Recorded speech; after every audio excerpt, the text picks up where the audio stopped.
The U.S. Labor Secretary's resignation marks the third Trump cabinet departure in recent weeks. To discuss that and more on redistricting and the midterms, we turn to our Politics Monday duo. That's Amy Walter of the Cook Political Report with Amy Walter and Tamara Keith of NPR. It's great to see you both, as always. So the Labor Secretary, Lori Chavez-DeRemer, is stepping down from the Trump administration to take a job in the private sector. That's according to the White House communications director. Tam, we know President Trump is willing to stand by embattled officials until he isn't.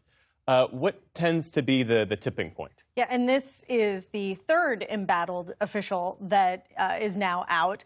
Remarkably, normally this happens from a presidential post on Truth Social, his social media site. In this case, it was just a post from the White House communications director. Trump didn't even get his hands dirty on this one. It has varied each time, but there is often a nexus that involves testimony on Capitol Hill or controversies that threaten to break out and get out of control and unable to manage. And so here we are. The other issue at play here is that if President Trump expects that Republicans will have a narrower margin in the Senate after this year, then he may want to lock in new cabinet officials that he'll be able to get confirmed. So now might be the time for this turnover. And often there is a decent amount of turnover, depending on the administration. Certainly the first Trump administration had a ton. Yep. Typically, that second year is a time of turnover. All right, well, let's talk about redistricting. We just saw Lisa's terrific reporting there.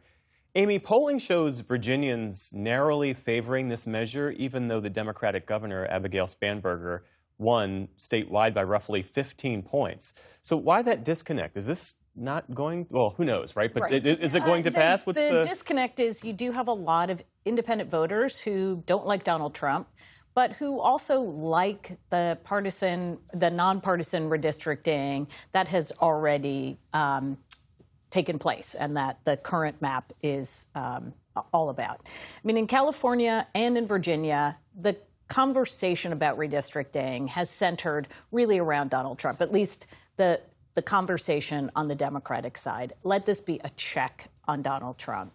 But I think if we want to step back just a little bit further as to like what this all looks like now in the big picture, the first is even when Virginia is done tomorrow night, there's still one more state that can redraw its lines. Florida meets in a special session next week.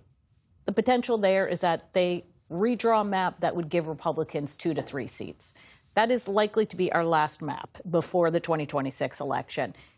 Overall, what we see is essentially a wash. After all this redistricting, all these new lines drawn in many of these states, neither side is likely to come out ahead on this. Yeah.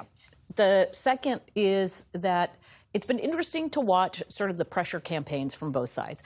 On the Republican side, the president got a lot of what he wanted, Texas and North Carolina and Missouri, but he didn't get everything he wanted.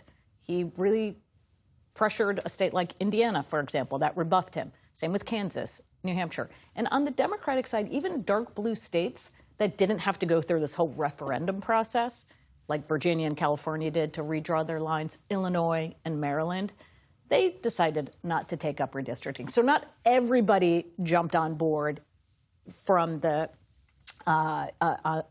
pressure on both sides. And finally, I think we're not likely to see the end of this. Remember, we have a Supreme Court case that is yet to be decided involving the Voting Rights Act. If indeed this gets overturned, the Section 2 of the Voting Rights Act, what we could potentially see for 2028 are southern states redrawing their maps. They would no longer have to draw majority districts. That could give Republicans up to 12 seats. What stands out to you about all of this? It is fascinating. I'm a Virginia resident, and so I'm being bombarded with mailers and advertising on TV, and it is just nonstop. And the message that the No campaign is pushing is very interesting because, in part, they are playing to the priors of Democrats who have railed against gerrymandering for years, replaying quotes from former President Obama, from Governor Spanberger in the past, saying that that gerrymandering is bad and shouldn't happen, and now it is turned around. But when you talk to voters, Democratic voters who are predisposed to think gerrymandering is bad, they say, okay, well, you got to fight fire with fire. This one time, it's okay. That's what we saw from voters in California, and it's what we're seeing from Democratic voters in Virginia as well. This sense that, you know, you may not like it, but you might just vote for it anyway. Yeah. Let's look ahead to the midterms, because we're seeing some eye-popping numbers, fundraising numbers from Democrats, including James Tallarico in Texas, who reported more than $27 million raised in a single quarter. What stands out the most to you in these early numbers, Amy? For sure, the energy that Democrats are feeling on the ground. We're seeing it in special elections where they have been outperforming. Kamala Harris is showing in those same districts in 2024 one sign of their enthusiasm, Democrats' enthusiasm. Another sign is individual fundraising. That's how partisans tend to show their interest in elections, because a lot of that money that Tallarico raised isn't just from Texans. It's from Democrats across the country. To me, the biggest, and maybe we'll call it the $300+ million question for this year, is what is going to happen to the $340+ million in the MAGA Inc. Super PAC account? That is the President Trump's Super PAC that every Republican in America is desperate to get a piece of. How and when he spends that is going to be a very, very big story. Again, these numbers are impressive. $340 million in a very small playing field. Wow. That's a big deal. Yeah.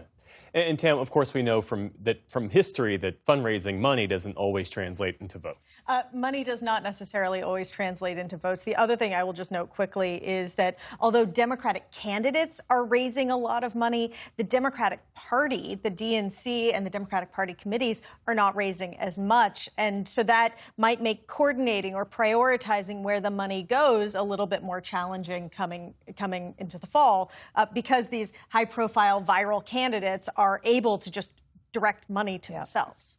Tamara Keith, Amy Walter, thanks as always. You're welcome.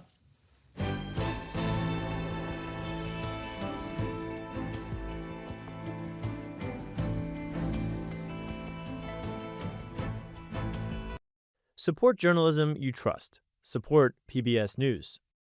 Donate now, or even better, start a monthly contribution today.